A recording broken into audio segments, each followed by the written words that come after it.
Graça e paz, graça e paz. Deus abençoe a todos. O livro do profeta Jeremias, no seu capítulo 32, os versos 13 ao 15, diz o seguinte: Então, diante deles, dei as seguintes orientações a Baruque. Assim diz o Eterno Todo-Poderoso, Deus de Israel: Toma estas escrituras de compra, tanto a selada quanto a aberta, e coloque-as em um vaso de barro, a fim de que sejam conservadas por vários anos. Pois assim declara o Senhor dos Exércitos, o Deus de Israel: Ainda se comprarão casas, campos e vinhas nessa terra.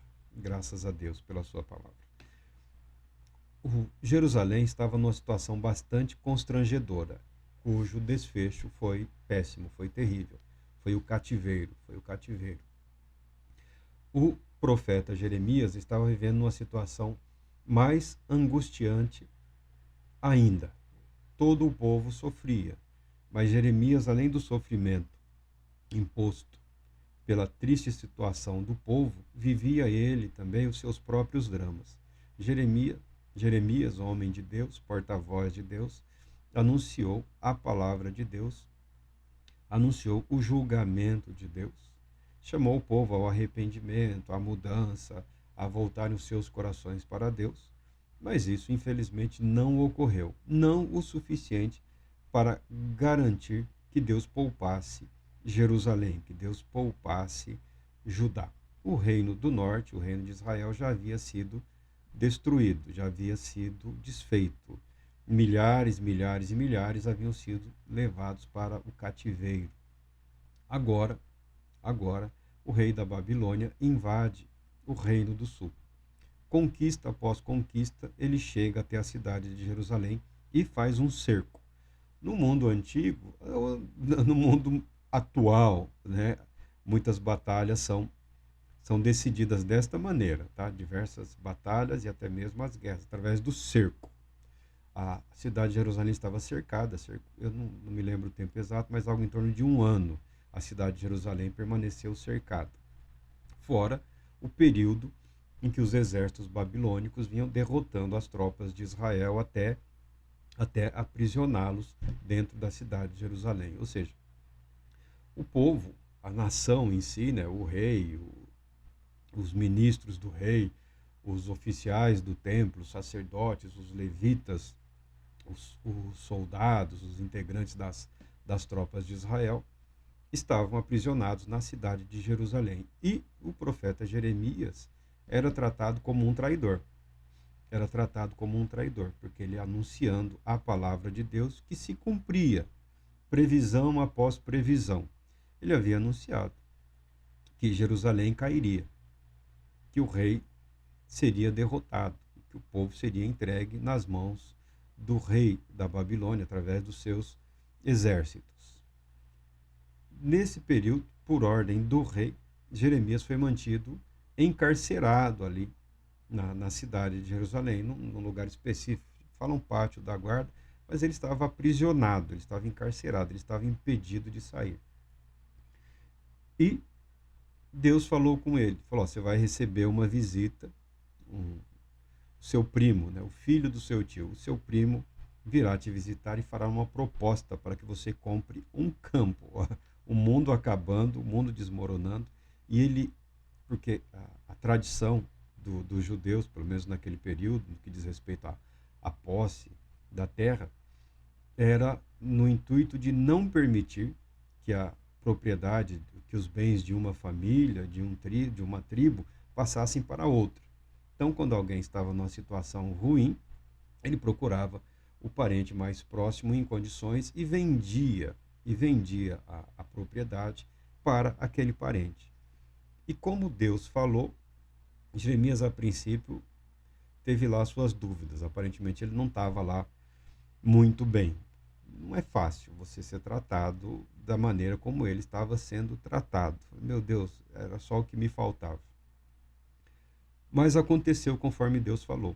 O primo de Jeremias, o filho de seu tio, Anameel, ele procurou Jeremias e falou: ó, é sua responsabilidade, você é o parente mais próximo, eu tenho um campo para vender e eu quero que você o compre.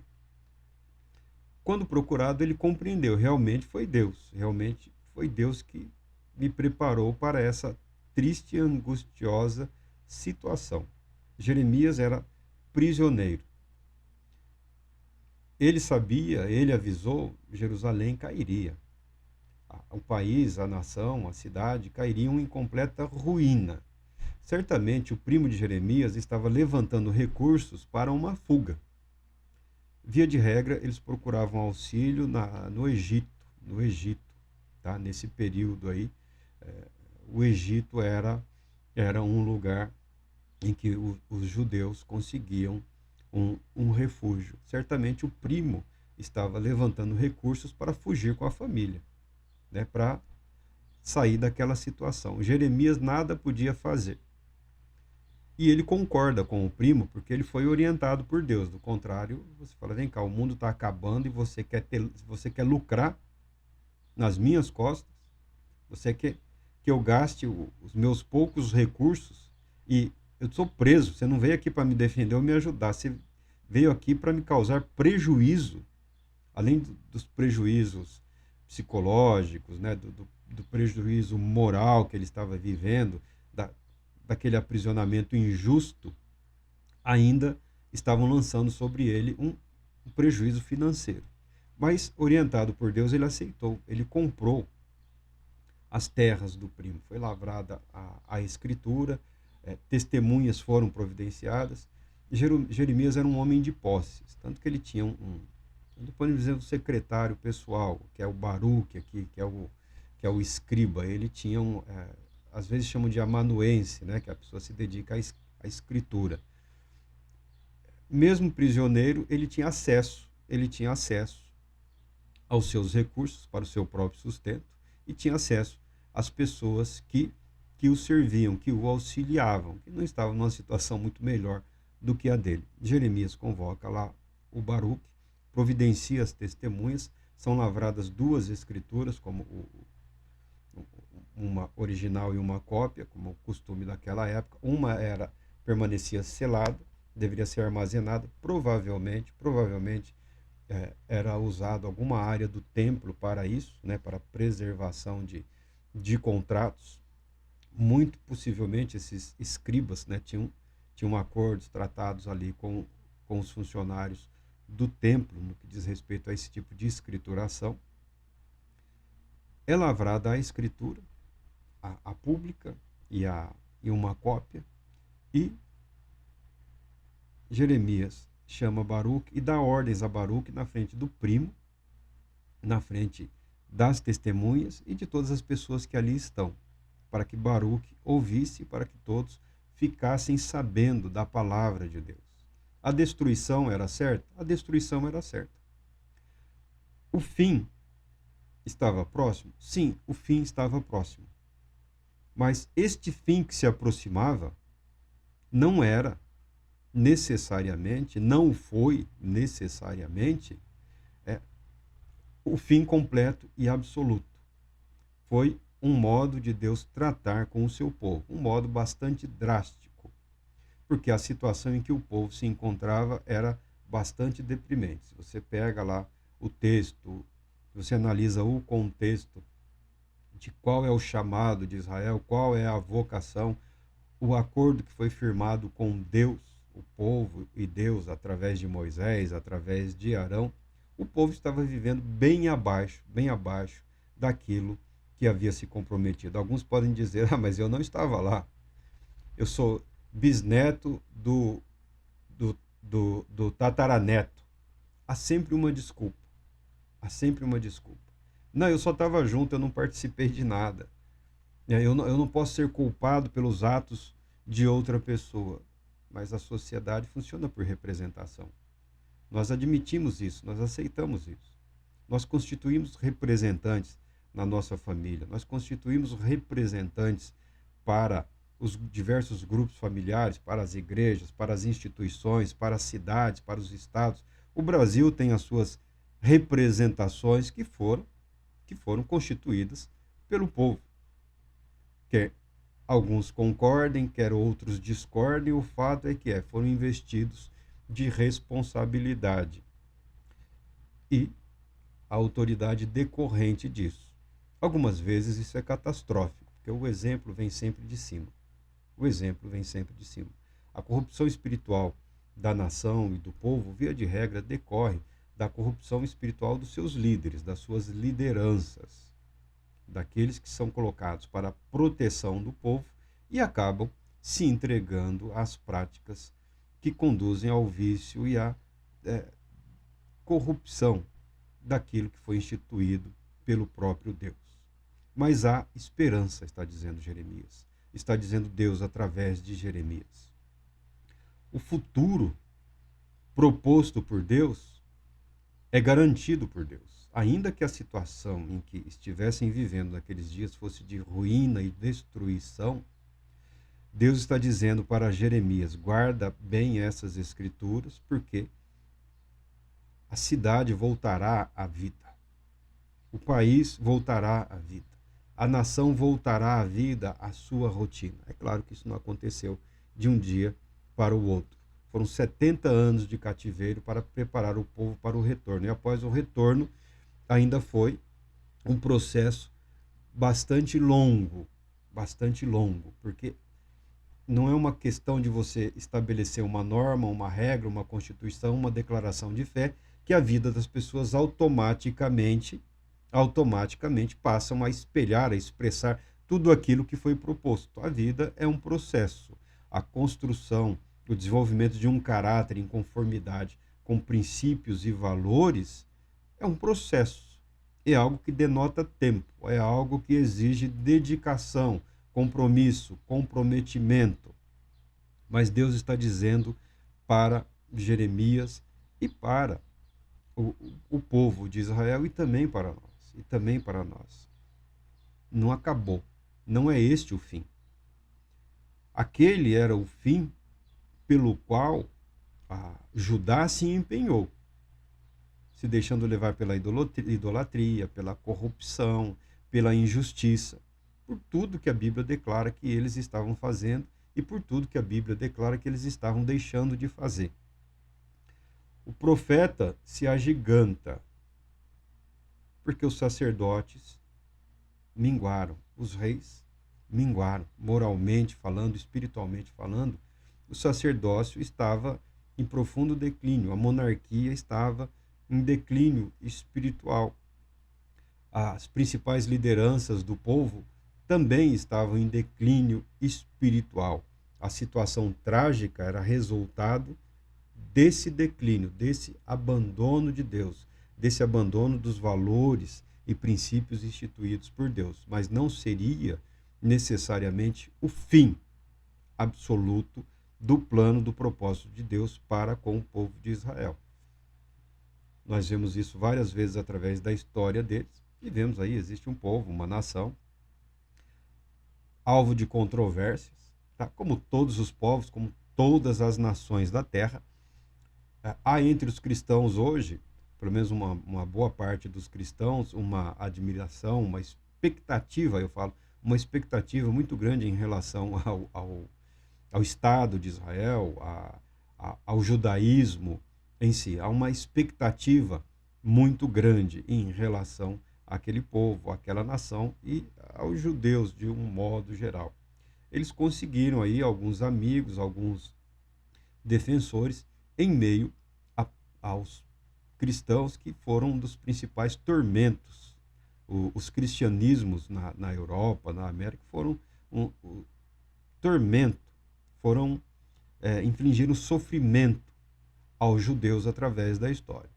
Recentemente, quando os cristãos voltaram a estudar a Bíblia, voltaram a estudar as profecias, diante dos fracassos das teorias sociais que foram desenvolvidas ao longo dos anos, os paraísos na América do Norte, parece que tem alguma coisa errada naquele mundinho perfeito. Os países da Europa parece também que tem alguma coisa errada naqueles mundinhos de perfeição absoluta. Alguma coisa não vai bem. E os cristãos, muitos deles, voltaram à palavra de Deus, voltaram a estudar, a analisar as profecias e viram que na Bíblia Deus nunca abandonou o povo chamado Israel, Deus nunca abandonou o povo chamado judeus, Deus nunca abandonou a humanidade. Não é uma questão de predileção, não é uma questão de favoritismo, é uma questão de compromisso, é uma questão de propósito. Se o povo judeu vive e existe à altura do que foi proposto por Deus, isso é assunto que eles terão que resolver com o Todo-Poderoso, na minha opinião. No que diz respeito aos cristãos, o meu pensamento é exatamente o mesmo. É exatamente o mesmo. Se as igrejas estão ou não à altura do que foi proposto e estabelecido por Cristo Jesus, as igrejas terão que prestar contas diante do Senhor pela maneira com que usam ou usurpam o bom nome do Filho do Todo-Poderoso Deus. Deus é justo, e aquele que é justo faz justiça. Mas Deus, na sua justiça, vai destruir o ímpio com o ímpio, o bom com o mal, o justo com o injusto? Não, não vai. Para entender o que Deus declara através de Jeremias, nós temos o salmista aqui. Esse salmo aqui é o salmo da Bíblia aberta, né? Ou é o 23 ou o 91, que as pessoas falam que é um salmo de proteção, né? Então, você encontra em vários lugares, repartições ou casas, né? As páginas empoeiradas da Bíblia aberta nesse salmo. Tem quem cola esse salmo nas paredes, em tudo quanto é lugar, mas não é o registro que é a garantia de proteção. É Deus, é aquele que se revela, que é o garantidor da proteção. Aquele que vive na habitação do Altíssimo e descansa à sombra do Todo-Poderoso, desfrutará sempre, sempre da sua proteção. Não está dizendo aqui que a pessoa está isenta do sofrimento, está isenta das dificuldades, está isenta da dor, está isenta da doença, está isenta de sofrer injustiça em um mundo injusto. Não, desfrutará da proteção de Deus. Sobre o eterno, esta pessoa, sobre Deus, essa pessoa declara e afirma. É esse que é o sempre protegido por Deus. Ele é meu refúgio e minha fortaleza, o meu Deus em quem deposito toda a minha confiança.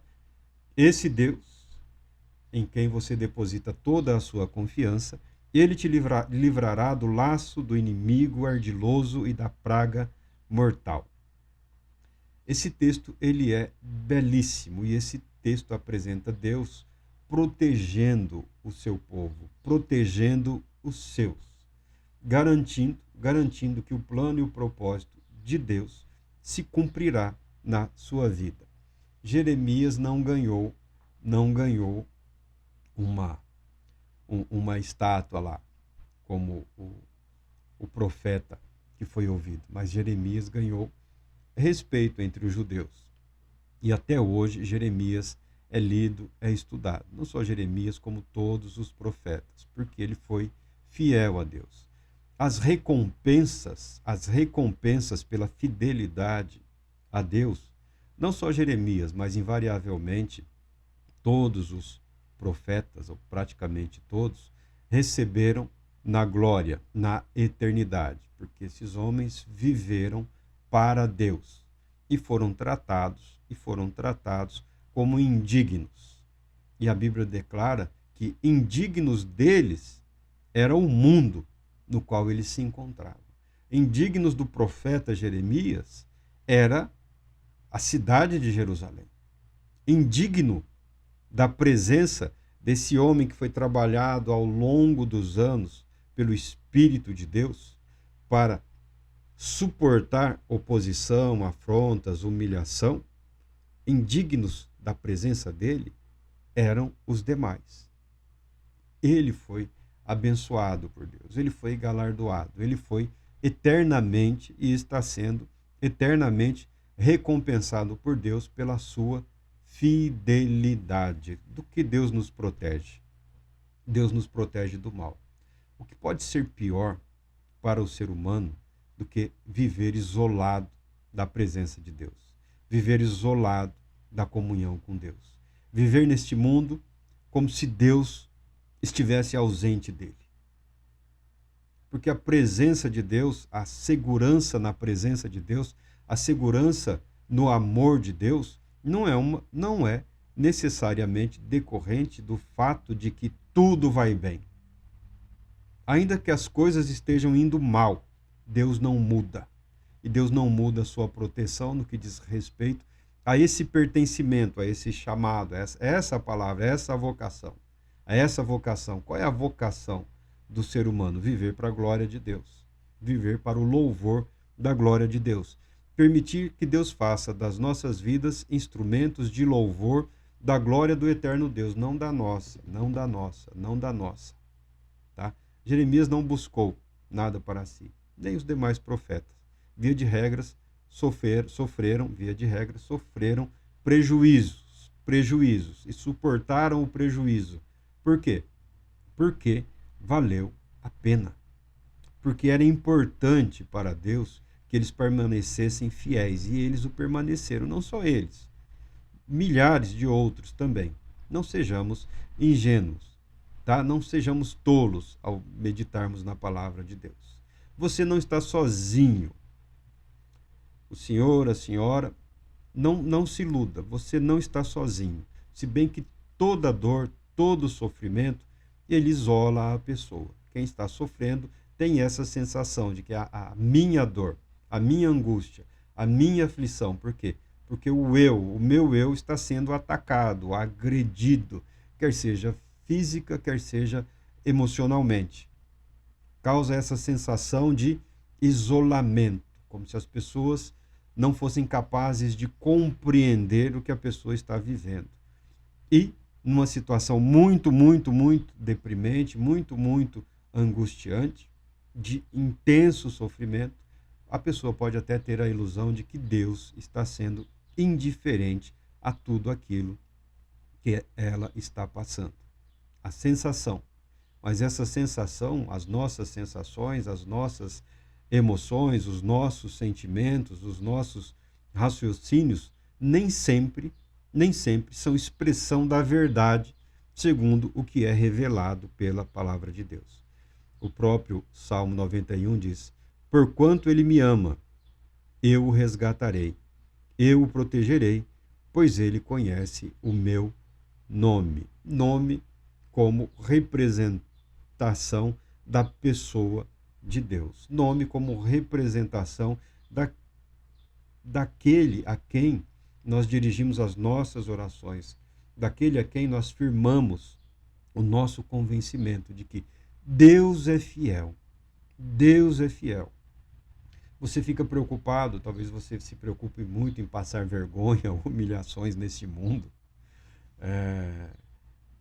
O que a palavra de Deus sugere é o seguinte: ainda que passemos por vergonha e humilhações neste mundo, nesta vida, humilhação será mesmo a insuportável no dia do Senhor. Que o sofrimento, a dor, a vergonha, a humilhação, seja lá o que for, o prejuízo que se enfrenta nessa vida, sejam elementos que contribuam para a formação do nosso bom caráter, que busque gerar a nossa conformidade com a vontade de Deus, com a palavra de Deus em Cristo Jesus, para que não sejamos envergonhados e humilhados no dia do juízo. É esse o propósito da vida cristã. Mas, Marco, por que tanto sofrimento? Por que tanto sofrimento? Porque toda a criação sofre em decorrência do pecado. Alguns erraram, e erraram feio. A questão é que erraram no melhor momento. Eu não tenho nada a ver com Adão. Nós temos tudo a ver com Adão. Tá? Teve um começo, teve um homem. O fato é que a decisão que ele tomou foi tomada nas melhores circunstâncias, na melhor situação. Ele teve todas as oportunidades para acertar. Ele errou. Da mesma forma, Lúcifer. Ele errou. Ele deu origem ao pecado, ele deu origem ao erro, ele deu origem à mentira, ele deu origem ao engano. Ele errou, azar o dele. Mas com ele parte do universo sofre. E Deus promete na sua palavra que o sofrimento não é o fim. O prejuízo não é o fim. A enfermidade não é o fim. A humilhação não é o fim. O fim proposto por Deus é a glória eterna, é a participação daquele que crê na glória eterna com Cristo Jesus, nosso Senhor. Deus Todo-Poderoso te abençoe, te proteja e te conceda paz, muita paz.